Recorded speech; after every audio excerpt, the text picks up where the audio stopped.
it sometimes from the coaches, but you don't want to hear it from the athletes too. No, not at all. And that'll take us to the end of the first period. In the end, it goes in the books as a 3-0 lead at this point for Delegata, who chooses neutral to start the second period here at 197. One match to go, the heavyweight match. I think Delegata deferred and Sandoval chose. Oh, okay. All right. Thank you. No problem. That's why you're here. Yep.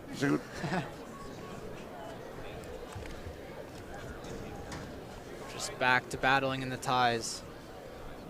That to keep the viewers on their toes, the difference between, you know, a wizard and a underhook and all that other good stuff. I appreciate the technicalities, I will tell you that. I appreciate it.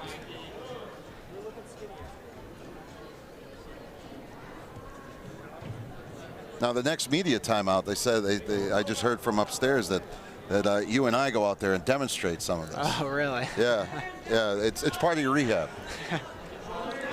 Nice shot by Sandoval. Delegata almost has him in another leverage situation. He's going to turn him. Trying to expose him. Has his ankle hook now. Probably looking for a crossface. There's the three-point takedown.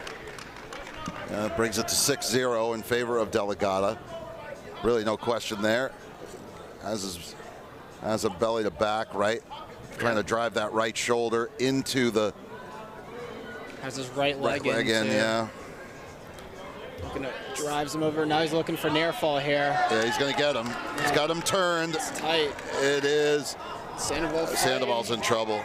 And there's the pin. First pin of the day for Cornell. And you could see the Delegata's strength just became too much for Sandoval.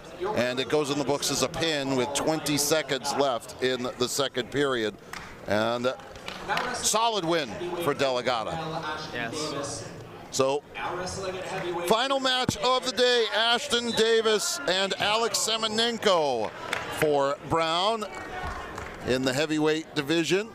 Score 32-3 in favor of Cornell. They'll have the dual meet victory, but again, for a little while, Bears at 133 with a win at 141, 149, 157. All three of those matches were well contested.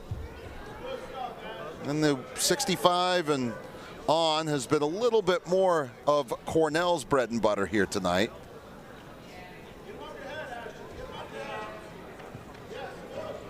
As they've been able to tack on some team points. Most recently, the pinfall here at 197. Foca with a technical fall at 184 over Drew Cleary. I'm sorry, that was Ruiz over Drew Cleary at 174. It was Foca over Drew Reel with a decision at 184. Here's Semenenko trying to add to the team total for the Brown Bears. A judo background, so you would think he'd be wanting to go a little upper body here. Looking for a big throw.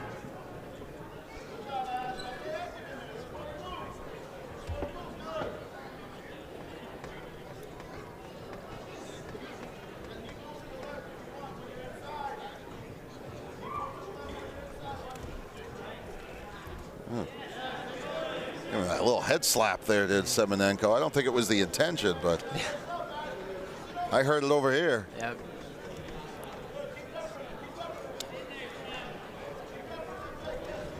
Oof, tried to rush it. There's Semenenko with an underhook trying to get a lock there, but Davis was able to fend that off. Davis, a sophomore from Cleveland, Tennessee.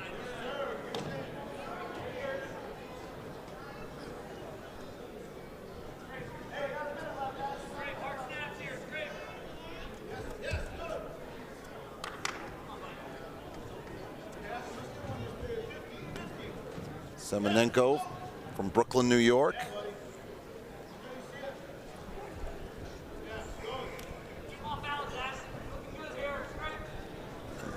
This first period winding down, scoreless here with about a half minute left.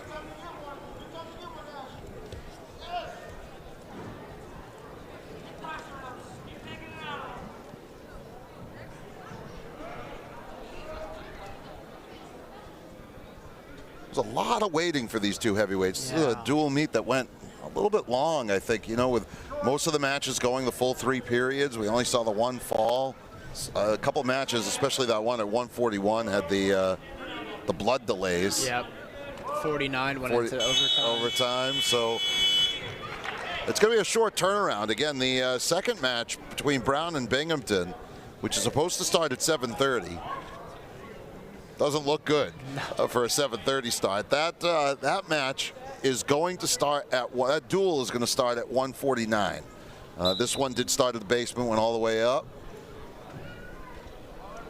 Semenenko with a good claw ride here, trying to put a lot of weight on Davis's hands. Davis is up. And he gets the escape point.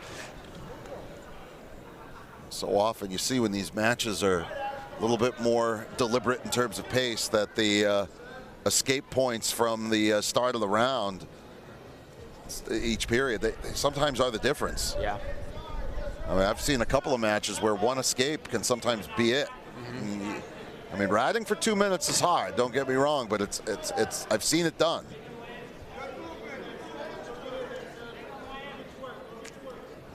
Not a fun place to be on the mat for 2 minutes straight. Oh no, not at all. Not on either position.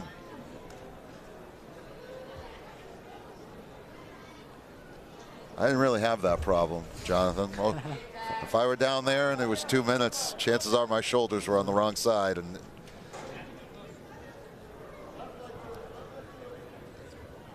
you can laugh, it's okay. My feelings won't be hurt. There's a reason why my wrestling career was very short-lived. As a great wrestling coach once said to me, son, you're going to be really good at track. He wasn't wrong. It was good advice. The basketball coach actually said the same thing. 35 seconds left here in the second period. It's a 1-0 score in favor of Ashton Davis. The lone point in this one, an escape to start this second period, which, again, a little bit of action, but both wrestlers sort of locked up and, again, standing in neutral in the middle of the mat without a lot of movement. The referee hasn't had to go to cautions or stalemates, but, again, there has not been very much to discuss here in this last match of what has been a pretty exciting dual meet. Again, a lot of folks might look at that dual meet score and say, you know, it's just Cornell doing Cornell things, but the Bears etching a little bit closer to, again, finding their way towards excellence. It is a process, and I remember talking to Jordan Lean a couple years ago. He said, you know, we're not going to, that's a great escape, great roll, yeah, to tie it up at 1.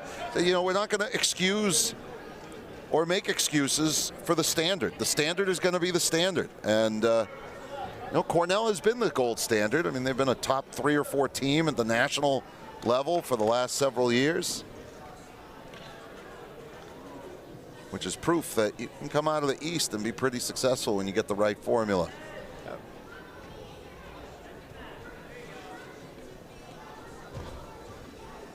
I would say don't sleep on the Bears. Things are certainly on the up. As Coach Lean said to me earlier this week, while we're not quite yet an excellent team, we are certainly making progress in ways that we had hoped. And even some men performing maybe a little bit ahead of schedule in terms of the growth curve. This one 1-1 as we head to the final minute of, dare I say, regulation. We've already seen one match. The match at 1:49 went to overtime. Ethan Fernandez getting a takedown in overtime to dispatch of Ethan Mohina in what was a very closely contested match. That was just a 4-1 decision by virtue of said takedown after each wrestler traded escapes. Half a minute left here in this one. Referee David Capone telling the two wrestlers that he wants to see some movement. I think they are absolutely playing for overtime, as they say. Certainly seems like it. Oh, some movement there, but not much. Not much. Both wrestlers just fighting for position here in the tie-ups. Not too much offense.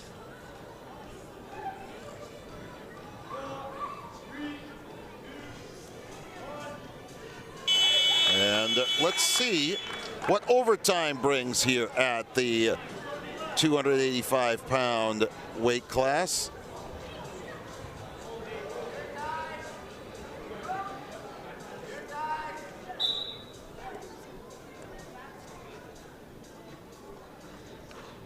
It's a Big Ten dominated event at the national level. Minnesota's Gable Stevenson's atop the board. Greg Kurvliet from Penn State is going to be right there as well. Semenenko has his lock now. He's over under lock. He's got to try and lower a little bit. He's got to get some leverage. Oh, he stepped through. No, nothing. And I'm sure. Oh, we're going to get a caution. Yep, going to get a caution. Good recovery by Davis. He almost was able to step into it. So Semenenko steps across to try to get some sort of throw in. Davis just stepped back around. So close. So right close there. to the takedown. But now Semenenko's going to be careful because he had that warning. Does it again, he's going to lose on a penalty point. That's the last thing you want, I think, after all this. Exactly. Davis isn't on a single. Semenenko's able to put his weight on him here. Looking for a go behind. Doesn't get it. They continue to roll on the mat. Semenenko trying to get underneath.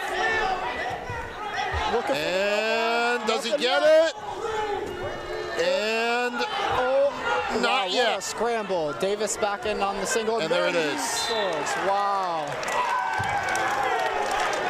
A terrific scramble. Both ways. Both ways. And Davis fired up. So too was the Cornell bench. Wow. Your winner at heavyweight, Ashton Davis. Well earned, well deserved, as Davis takes down Semenenko in the 285 to bring us to the end. Stick around, folks. We're going to sign off of this broadcast, but you'll hear us in just a few minutes when the Brown Bears take on the Binghamton Bearcats on the other half of this doubleheader. This one, to the victors go the spoils. Cornell taking victories at every weight class but 133, where Jacob Joyce was able to emerge victorious over Ethan Koreshi. But some good results for the Bears up and down, despite being on the wrong side of some of the wins and losses. So with that, we're